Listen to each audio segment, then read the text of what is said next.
11장 42절 말씀부터 44절 말씀까지만요. 42절부터 44절까지 읽습니다. 화 있을진저 너희 바리새인들이여, 너희가 박하와 운향과 모든 채소의 11조는 들이되 공의와 하나님께 대한 사랑은 버리는도다. 그러나 이것도 행하고 저것도 버리지 말아야 할지니라. 화 있을진저 너희 바리새인이여, 너희가 회당의 높은 자리와 시장에서 문안받는 것을 기뻐하는도다. 화 있을진저 너희여, 너희는 평토장한 무덤 같아서 그 위를 밟는 사람이 알지 못하느니라. 아멘. 9월달 두 번째 주일입니다. 자, 여러분 마음에 있는 말로 여러분들 옆에 계신 분들하고 한번 아침 인사하시면 어떨까요? 같이 한번 인사하시겠습니다. 잘 지내셨습니까? 예. 이번 가을에 열매가 있기를 바랍니다.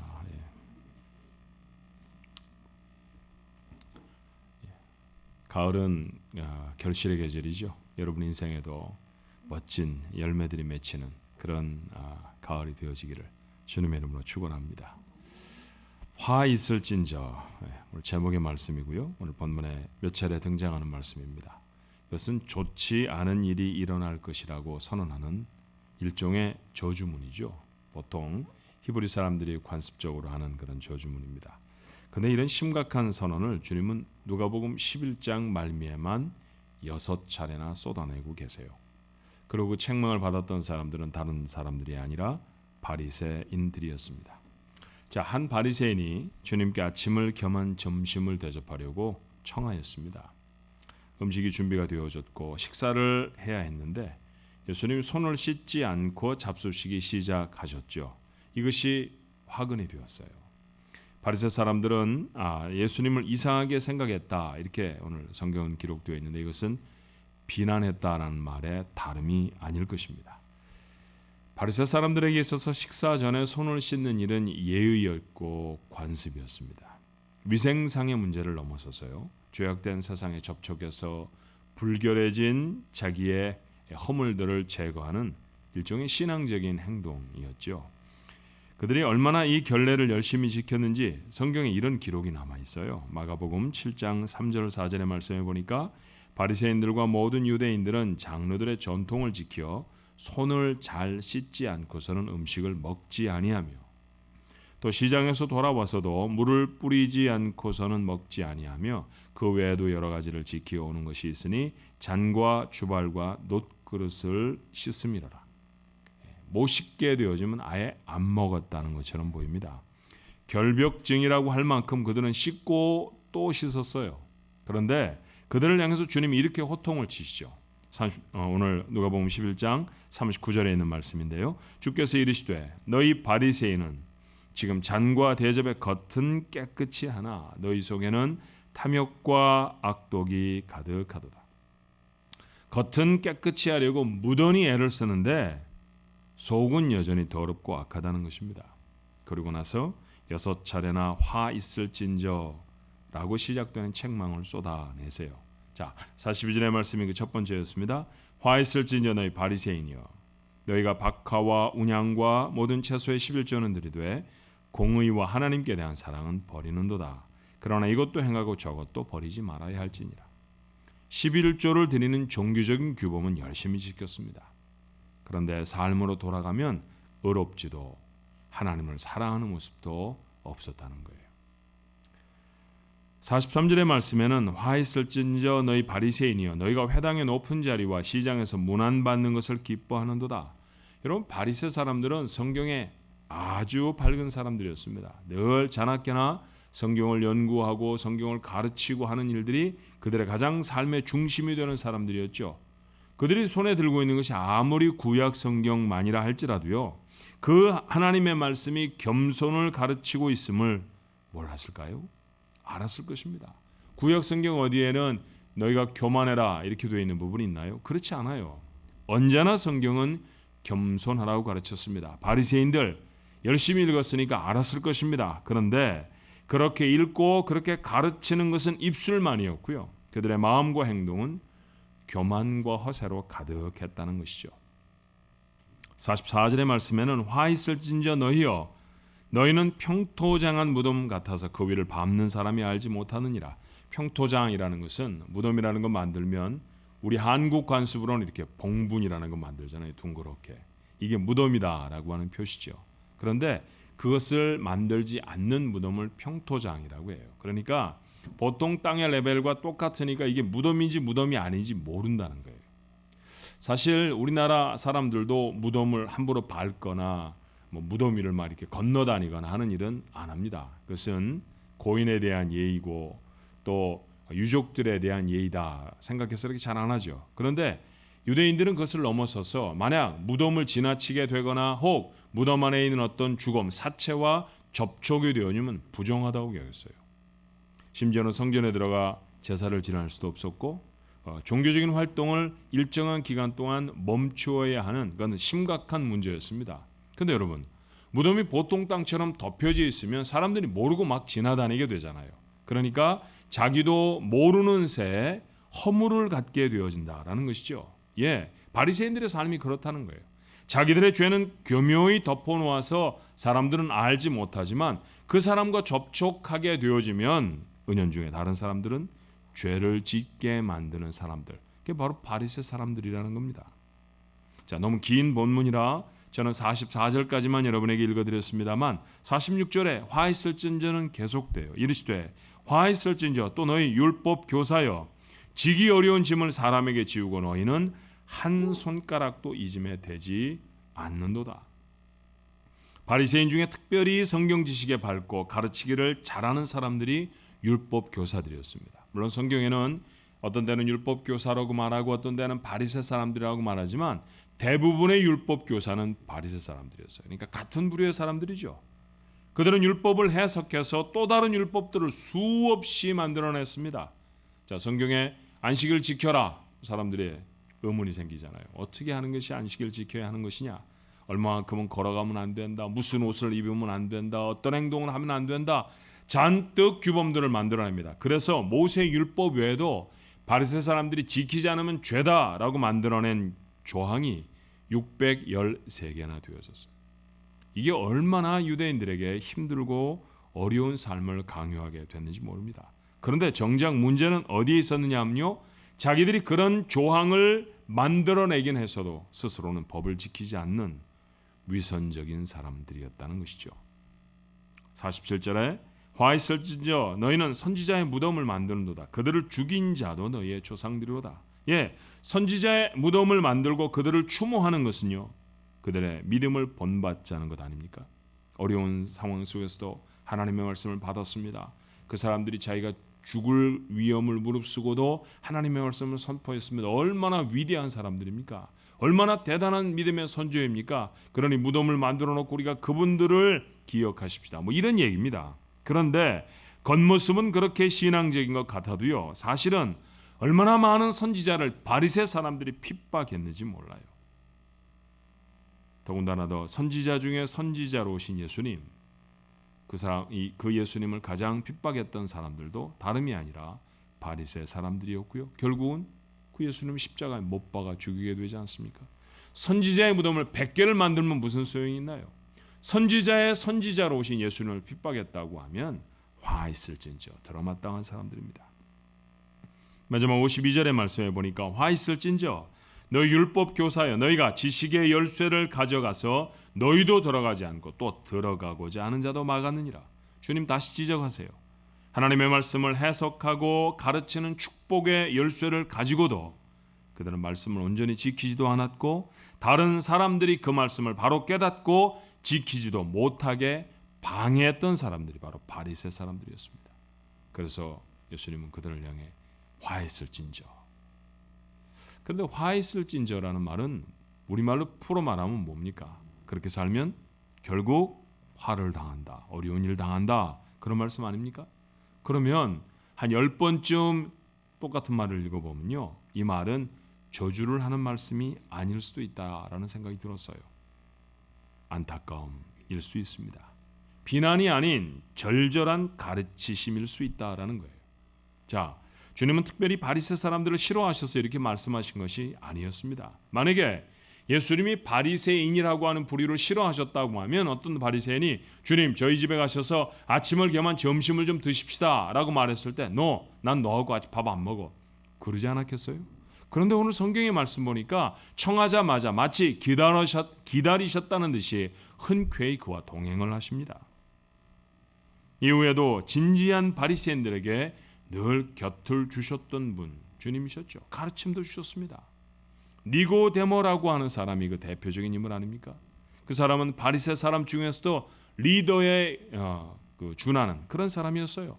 그가 어느 날 저녁에 은밀히 주님을 찾아왔을 때에도 긴 시간 그와 독대하며 그에게 필요한 진리들을 가르쳐 주십니다. 그 진리 중에 유명한 말씀 하나를 여러분이 아시죠? 그에게 주어졌던 가르침 중에 우리가 주일 학교 때부터 아는 말씀 요한복음 3장 16절 아닙니까?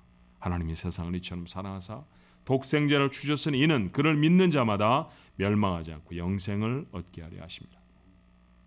신약 성경의 가장 중요한 진술 중에 한마디인 이 요한복음 3장 16절은 니고데모라고 하는 바리새 사람이 예수님에게 찾아가지 않았다면 그리고 그 사람에게 예수님이 정말 정성껏 가르쳐주지 않았다면 어쩌면 우리가 만나지 못했을 말씀일 수도 있다라는 것이죠.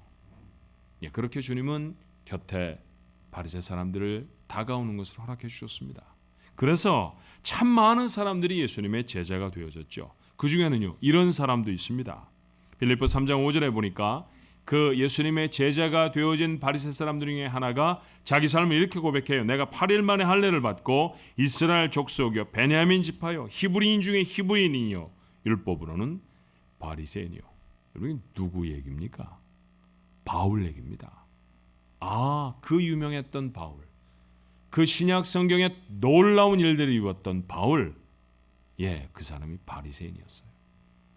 바리새인을 내치시려고 했다고 하면 주님이 사용하셨던 탁월한 일꾼들의 태반은 잃어버리셨을 것입니다. 주님 바리새 사람이라 특별히 싫어하지 않으셨어요. 차라리 주님은 그들에게 사랑과 기대를 가지고 계셨던 분이었습니다. 그런 마음을 가지고 계셨기 때문에 오늘 화 있을진저로 책망하고 계시는 건 아닐까요? 그렇다면 주님의 사랑을 입은 우리들 어쩌면 이 말씀은 우리를 향한 말씀일 수도 있다라는 생각이 듭니다. 도대체 예수님이 지적하셨던 바리새 사람들의 잘못은 뭘까요? 너 그렇게 살면 어려움을 당해 화 있을진저 그러니 그렇게 살지 말고 화를 면하라 라는 말씀 아닙니까? 어떻게 살아가야 주님의 사랑하는 사람들로 불리워진 우리가 화를 면하며 살아갈 수 있을까요? 특별한 신학적인 소견이 없다 할지라도요. 오늘 예수님이 바리새 사람들을 책망하신 말씀을 보면 그들이 무엇을 잘못했는지를 알게 됩니다. 6차례나 거듭하신 책망의 말씀을 간단하게 여러분에게 설명해 드렸지만 무엇이 문제였습니까? 그 문제는 겉으로 드러난 행동과 그들의 마음이 달랐다는 것 아닙니까?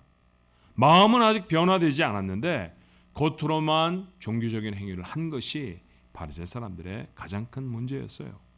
그들은 종교적인 관습에 젖어서 율법에 열심을 했습니다. 그런데 정작 마음으로는 그 법을 따르고 있는 사람이 아니었죠.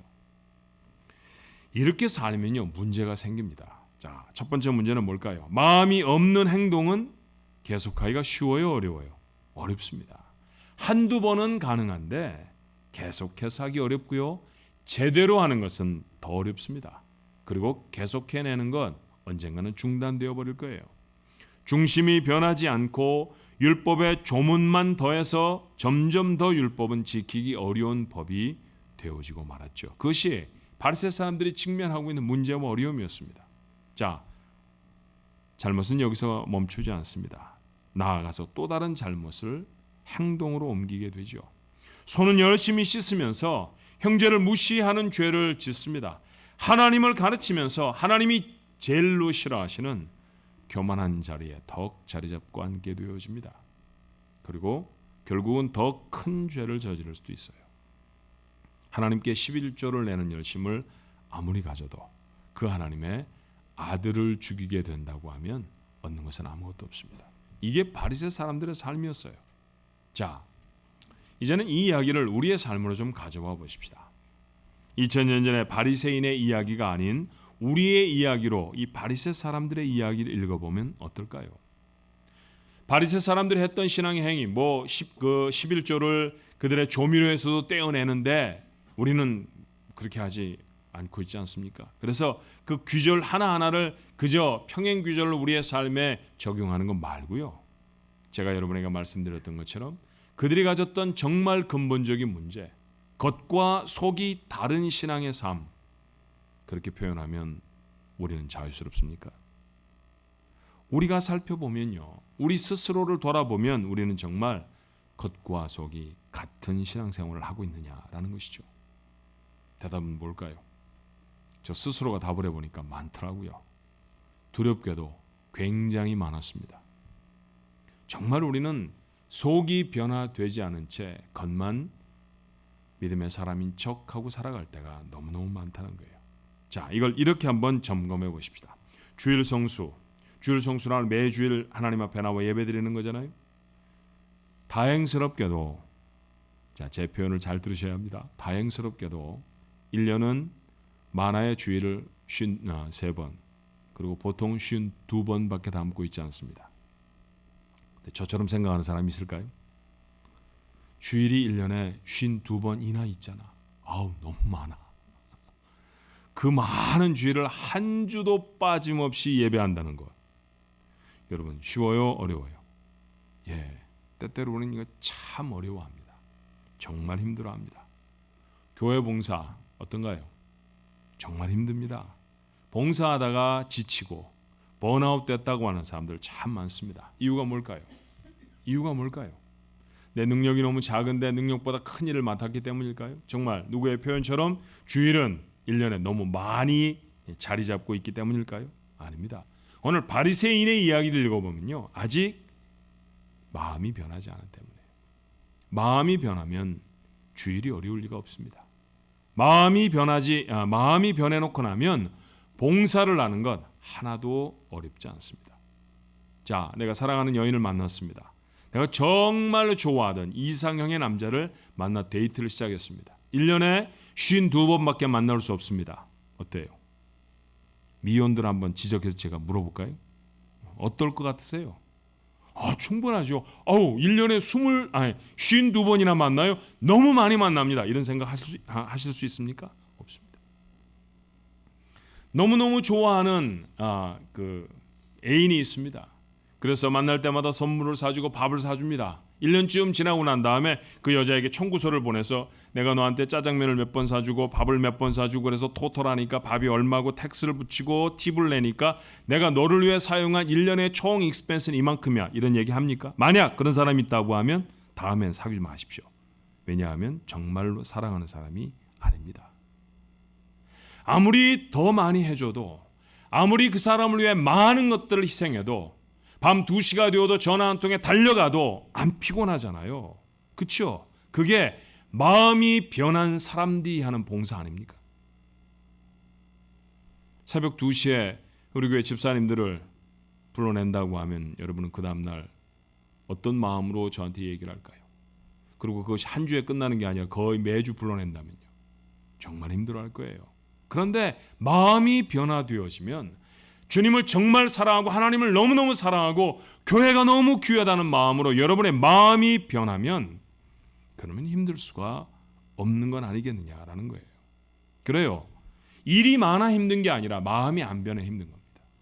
주일이 많아서 주일날 정말 내가 육체가 피곤한데 나가서 예배해야 되기 때문에 그래서 주일이 힘겨운 것이 아니라 마음이 제대로 변하지 않았기 때문에 주일 성수가 힘들다라는 것이죠. 자, 다른 얘기는 이런 얘기예요. 아무리 다짐을 해도 여러분 자꾸 잘못을 저지르지 않습니까? 이유는 뭘까요? 똑같은 이유죠. 마음에 하나님의 법이 없는 까닭에 여전히 그것이 죄이고 잘못인 줄 알면서도 또 반복하고 또 반복합니다. 예를 들어 보면 우린 신앙생활을 하면서, 여러분 세상 생활을 하면서가 아닙니다. 신앙생활을 하면서, 신앙생활을 한다는 얘기는 뭐냐 하면 우리 모두가 다 주님을 구주로 영접하고 새롭게 세워진 삶의 스타일이 무엇인지 안다라는 전제가 있죠. 그런 사람들로 살아가면서 우리는 비난한 일에 너무나 익숙합니다. 그런 거 하면 안 되잖아요. 그죠? 비난하지 말라는 얘기가 성경에 수없이 기록되어 있는데 우리는 잘 못 지킵니다. 누군가의 옷 입는 스타일, 찬송하는 모습, 기도의 생활, 봉사하는 방식 너무나 쉽게 비난해버리지 않습니까? 초대교회에 고질적인 문제가 하나 있어요.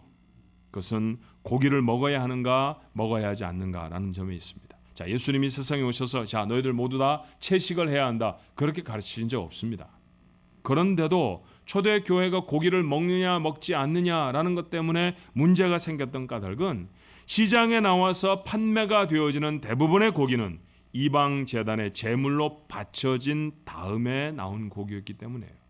자, 이게 제사 지내던 음식인데 그것도 하나님을 섬기는 제물이 아니라 이방신 제우스를 섬긴다든지 또는 아스타로스를 섬긴다든지 했던 그런 신전에 들어졌던 제물인데 이건 먹어도 되는 거야 이런 얘기죠. 제사 지내고 우리 집에 가져온 팥죽 먹어도 되나? 우리가 한국 문화에서 말하면 크게 틀리지 않는 얘기일 거예요. 자, 이걸 그리스도인이 먹을 수 있을까요? 아마 여러분의 마음속에도 여러 가지 모양의 답이 일어날 겁니다. 자, 그런 교회를 향해 바울이 이렇게 가르쳐요. 로마서 14장 3절에 먹는 자는 고기를 먹는 사람이죠. 먹지 않는 자를 업신 여기지 말고 먹지 않는 자는 먹는 자를 비판하지 말라.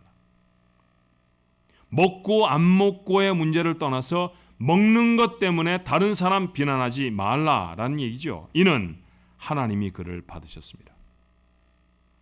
하나님이 받으신 사람인데 우상 앞에 드렸던 고기를 먹느냐 먹지 않느냐라는 것 가지고 비난하고 비판하지 말라는 것이죠. 그리고 이렇게 엄히 경고합니다. 14장 10절에요. 내가 어찌하여 내 형제를 비판하느냐 어찌하여 내 형제를 업신 여기느냐 우리가 다 하나님의 심판대 앞에 서리라.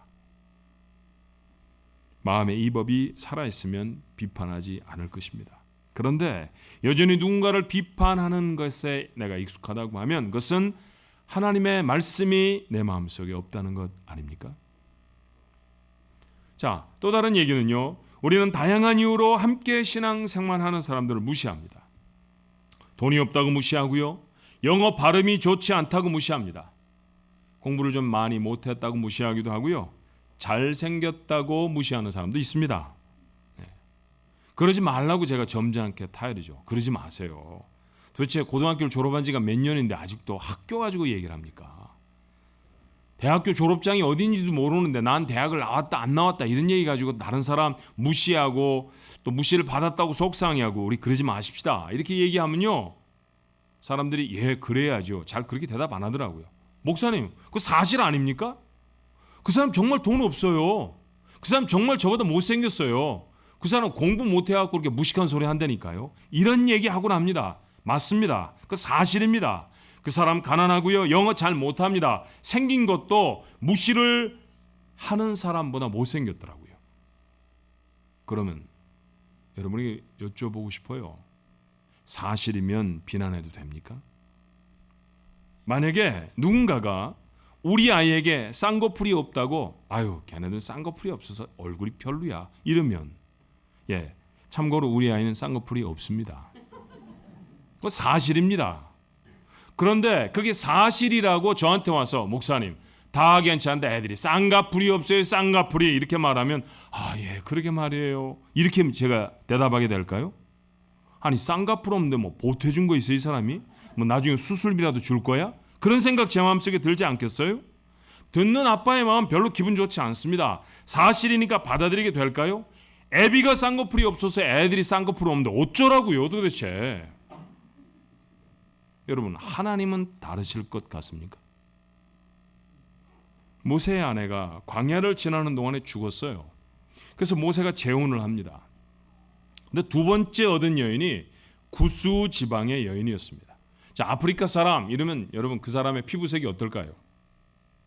까맣죠, 그죠? 근데 아프리카 가보면 백인들도 있습니다.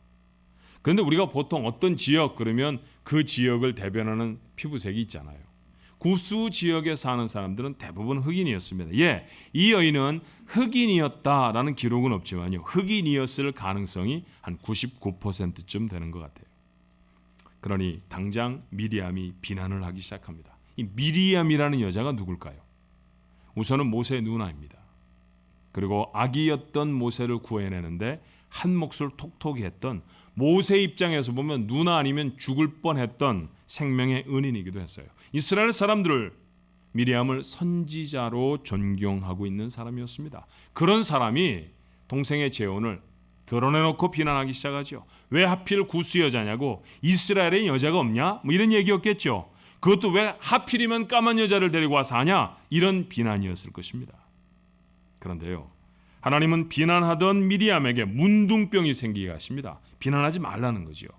비난이 잘못됐다는 얘기입니다. 그런데 그녀에게 문둥병을 바라시면서 기록한 성경의 표현이 의미심장해요. 민수기 12장 10절의 말씀에 보니까 구름이 장막 위에서 떠나갔고, 하나님이 굉장히 화가 나셨다는 얘기 아닙니까?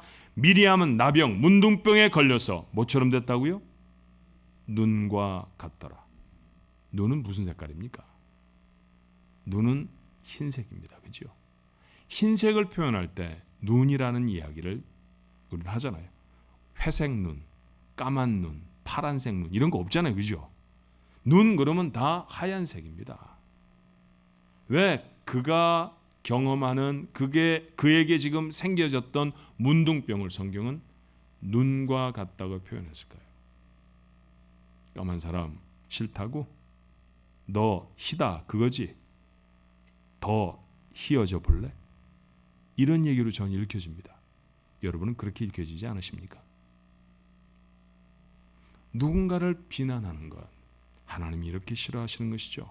비난과 무시의 결과가 이렇다라고 하는 사실을 마음에 새기면요, 비난하지 않게 될 수 있습니다. 무시하지 않을 수 있을 것입니다. 그런데 어때요? 여전히 비난하지요? 여전히 무시하지요? 여러분 얘기만이 아니라 제 얘기일 수도 있습니다. 그러면 무엇에 대한 증거입니까? 하나님의 말씀이 제 안에 없다라는 얘기예요. 자, 그러면 어떻게 해야 할까요? 결론부터 말하면 하나님의 법을, 하나님의 율법이라는 것을요, 마음에 온전하게 담는 것, 완벽하게 담는 것, 이거 불가능합니다. 가능한 일이 아닙니다. 그러니 율법은 우리의 모자란 삶을 해결하는 방법이 될 수가 없어요. 우리에게 정말로 필요한 것은 은혜입니다. 여러분 오해하지 마십시오. 하나님이 이렇게 말씀하셨더라도 그 말씀 계속 어기면 범죄한 것이니까 또 용서해 주시고 또 받아들여 주시는 그런 은혜 말하는 것 아닙니다. 예, 그 은혜도 필요하지요. 그런데 제가 여러분에게 은혜가 필요합니다라고 말할 때 이 은혜는 그것과 좀 다른 은혜입니다. 우리의 마음을 감동하셔서 그 마음을 근본적으로 변화시키는 그런 하나님의 은혜, 그 은혜가 필요하다는 얘기예요. 자, 예를 들면 이렇게 설명해 보면 여러분이 이해하실 수 있을 거예요. 결혼 생활이 불행한 한 여인이 있었습니다. 남편을 잘못 만났는데요, 까탈 하여튼 상까탈을 부리는 남편이었어요. 여인이 아내가 청소를 해놓고 집에 들어오면 여보 당신 청소했어? 이렇게 저녁에 들어오면 물어보는 거죠. 예, 청소 다 해놨어요. 그러면 하얀 장갑부터 낍니다. 그래서 선반이고 뭐고 다 이렇게 닦고 돌아와. 여기 먼지 있네. 여기 닦은 거예요? 이걸 닦았다고 하는 거야? 손모가지가 어떻게 된 거야? 이게 청소라고 한 거야? 뭐 이런 식이에요. 당신 생활비 아껴 쓰고 있나? 그럼요, 아껴 쓰지요. 가계부 갖고 와봐. 쭉 살펴보고 지난주에 보니까 싱크대에 콩나물 버리던데 이거 왜 콩나물 꼭 1,000원어치 사야 되는 거예요? 버릴 걸 뭐하러 사? 500원어치만 사오면 안 돼? 뭐 이런 식의 추궁이 매일같이 연이어집니다. 얼마나 괴로웠겠어요. 이 남편은 아예 종이에다가 여인이 꼭 해야 할 일들 리스트로 쫙 적어서 화장대에다 붙여놔. 하루에 한 번씩 꼭꼭 읽고 꼭 해야 돼. 안 하면 큰일 나. 이렇게 주장하는 사람이었습니다. 얼마나 괴로웠는지 몰라요. 남편의 요구를 다 따라가기가 여인에게 너무너무 힘겨웠습니다. 매일매일을 사는 것이 지옥 같은 삶을 살았어요. 열심히 기도를 했습니다. 뭐라고 기도했는지 잘 모르겠는데 얼마 안 가서 남편이 죽었어요. 남편이 죽으라고 기도했다. 뭐 이건 좀 얘기가 그래. 하여튼 어떻게 하나님이 응답하셨는지 남편이 죽고 말았습니다. 주변에서 아직도 젊으니까 재혼을 하라고 여러 번 권했는데 또 그런 지옥 같은 남편을 만날까 봐 한참 마음을 열지 않습니다. 그러다가 인디안 썸머처럼 갑자기 찾아온 사랑이 있어서 재혼하게 됐습니다. 그런데 이 남편은요, 전 남편과는 너무너무 다른 사람이에요. 너무 자신에게 배려를 해줍니다. 장갑을 끼고 돌아다니면서 청소를 했느니 안 했느니 그렇게 따지던 남편하고 반대로 청소를 할까봐 걱정하는 남편이에요. 당신 청소하지 마. 그거 좀 더럽게 살지 뭐. 당신 힘든 게 난 더 싫어. 그러니까 청소하지 마. 많이 더러워지면 도와주는 사람 한번 불러서 싹 치우자 우리. 그리고 당신은 편히 쉬어요. 그럼 너무너무 다르잖아요. 너무 행복했어요. 꿈같이 지났습니다. 그러던 어느 날 서랍을 뒤지는데, 정리를 하려고 서랍을 뒤지는데 종이 하나가 툭 떨어지는 거예요. 보니까 전 남편이 꼭 해야 되는 거 적어준 그 리스트입니다. 정말 다시 꼴도 보기 싫은 물건 아니에요? 근데 이 여자가 찬찬히 처음부터 마지막까지 읽어봅니다. 근데 놀라운 사실 하나를 발견해요. 전 남편이 적어준 건 지금 자기가 다 하고 있는 일입니다. 전에 적어주었을 때는 너무너무 힘들었거든요. 잘하지도 못했어요. 매일 핀잔을 듣습니다. 그런데요, 지금은 적어준 것보다 더 합니다. 하나도 힘이 들지 않습니다. 전보다도 훨씬 더 좋은 결과를 이루어냅니다. 차이가 어디에 있을까요? 전에는 사랑이 없이 했던 것이지만 지금은 마음이 변해서 남편을 사랑하는 마음으로 합니다. 그러니 하나도 힘들지 않습니다. 무엇가 변해야 하나요? 조항이 많아져야 법을 지키는 것이 아닙니다. 마음이 변해야 하나님의 법을 지킬 수 있습니다. 우리에게도 이런 하나님을 깊이 사랑하는 은혜가 필요하다는 것이죠. 그 은혜는 삶을 바꾸어내는 능력이 있습니다. 그래서 저는 그것을 성령이 강권하시는 은혜라고 부르고 싶어요. 성령이 우리 인생을 강권하시면 어떤 일이 생길까요? 주님의 발에 옥합을 깨고 향유를 붓습니다. 마리아가 했던 일이죠. 여러분, 그 옥합에 들어있는 향유 300다나리온, 우리 돈으로 환산하면 3만 불이나 나가는 돈입니다. 모두가 깜짝 놀랐습니다. 3만 불이 없어지는데 1분도 걸리지 않았을 거예요. 그렇죠? 3만 불이 향기로 변해서 공간을 가득 채우고 없어져 버렸습니다. 사람들이 모두가 다 아까워, 저걸 어떻게, 이런 표현을 했을 것입니다. 딱 한 사람만 놀라지 않았죠. 누구였을까요? 마리아였습니다. 실제로 그 일을 행한 마리아는 지극히 평온해요. 너무나 당연한 일입니다. 3만 불이요? 30만 불이라도 주님 앞에 드릴 수 있습니다. 이게 마리아였습니다. 어떻게 가능했을까요? 성령의 강권하신 은혜가 그의 속사람을 바꾸어내서 그의 손에 쥐어진 어떤 것보다도 주님이 소중하게 여기셨기 때문이에요. 초대 기독교 공동체가 성령의 강권하신 은혜로 충만할 때 그들은 전 재산을 팔아서 이웃과 나누었습니다. 여러분, 전 재산이라고 하면 어떤 사람의 평생에 걸친 열매 아닙니까? 얼마나 많이 수고했겠어요. 그게 자기가 얻은 모든 열매라고 생각했는데 턱 팔아서 얼마 전에 만난 이웃과 함께 나누어 쓴다고, 이 가능한 일 아닙니다. 오늘날에는 거의 불가능한 이야기죠. 그런데 이 불가능해 보이는 나눔이 성령이 함께 하실 때 가능해졌습니다. 사도들은 복음을 전하며 수없이 많은 위기를 만나죠. 죽을 뻔했고요. 실제로 죽었습니다. 그러나 그들 중에 누구도 그 죽음을 두려워하지 않아요. 죽는 게 무섭지 않은 사람이 어디 있어요? 고통을 당하고 손톱이 빠지고 손이 비틀려지고 몸을 톱으로 써는 괴로움을 당한다고 할 때 그것이 괴롭지 않을, 그것이 두렵지 않을 사람이 누가 있습니까? 그런데 복음을 전하는 이들에게 그런 두려움이 성경을 읽으면 전혀 찾아볼 수가 없습니다. 이유가 무엇입니까? 성령의 강권하신 은혜가 그들 속에 가득 차 있었기 때문입니다. 기가 막힌 삶 아닙니까? 무서운 것도 없고 아까운 것도 없고, 그렇죠? 세상을 살면서 거치는 것도 없어요. 정말입니다. 꼭 하루밖에 살 수 없다고 해도요, 이렇게 한번 살아보고 싶습니다. 그게 진짜 그리스도인 아닙니까? 이처럼 성령이 우리를 다스리시면 하나님의 법이 지켜집니다. 표현을 잘 들으십시오. 하나님의 법은 지키는 것이 아니라 지켜져야 제대로 지킵니다. 지켜지도록 내 안을 다스리시는 거죠. 자, 모세는 우리를 이렇게 권해요. 신명기 30장 11절로 14절에 내가 오늘 내게 명령한 이 명령은 내게 어려운 것도 아니요 먼 것도 아니라 하늘에 있는 것이 아니니 내가 이르기를 누가 우리를 위하여 하늘에 올라가 그의 명령을 우리에게로 가지고 와서 우리에게 들려 행하게 하랴 할 것이 아니요 이것이 바다 밖에 있는 것이 아니니 내가 이르기를 누가 우리를 위하여 바다를 건너가서 그의 명령을 우리에게로 가지고 와서 우리에게 들려 행하게 하라 할 것도 아니라 오직 그 말씀이 내게 매우 가까워서 내 입에 있으며 내 마음에 있은즉 내가 이를 행할 수 있느니라. 율법을 주는 거예요.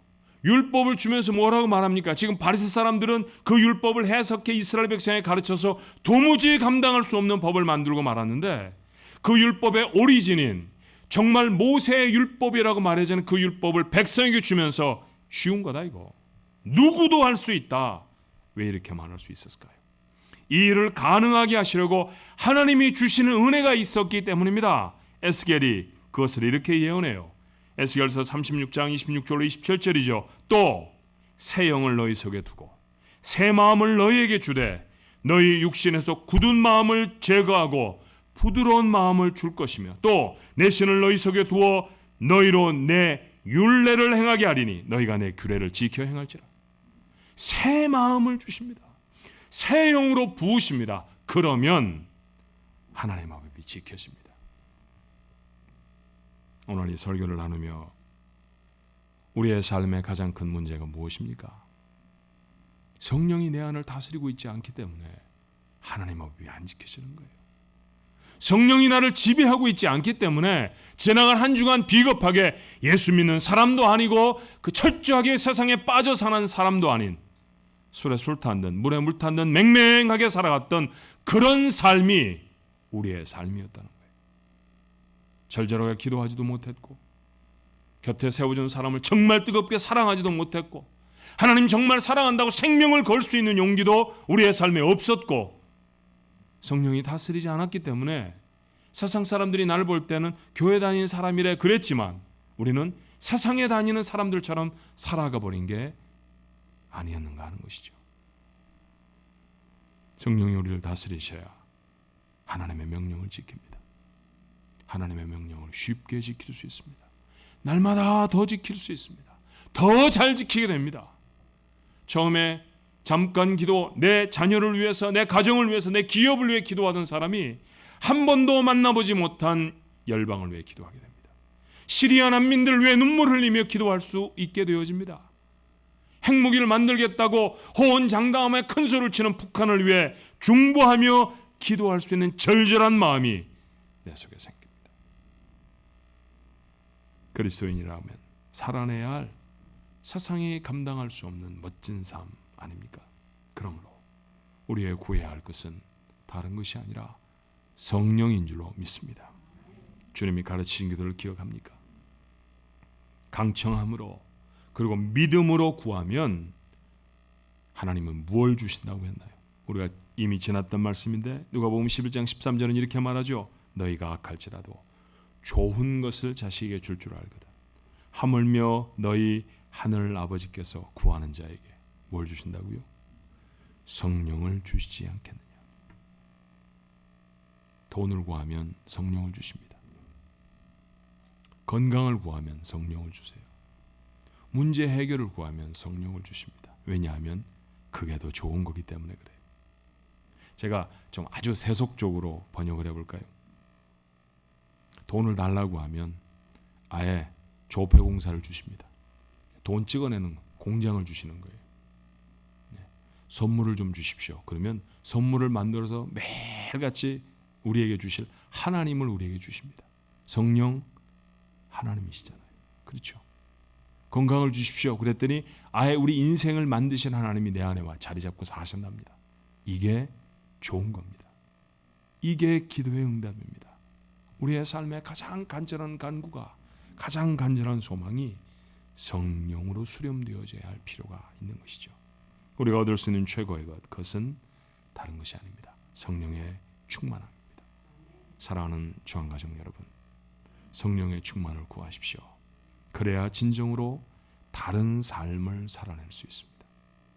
예수 믿고도 언제까지 남의 말을 하면서 할 거예요? 예수 믿고도 언제까지 열등감에 사로잡혀 살 것입니까? 예수 믿고도 언제까지 사랑받는 것에 사랑에 고파서 살아갈 겁니까? 여러분 그거 아니잖아요. 그죠?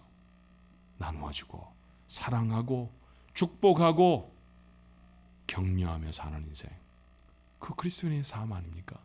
그 삶을 가능하게 하는 것, 여러분에 와서 여러분을 다스리시는 성령이 되셔야 할 줄로 믿습니다. 흉내만 내는 신앙인이 아니라 온전히 속까지 다 변화되어진 진짜 하나님의 자녀, 그것이 우리 가족들 모두의 모습이 되시기를 주님의 이름으로 축원합니다. 기도하십시다.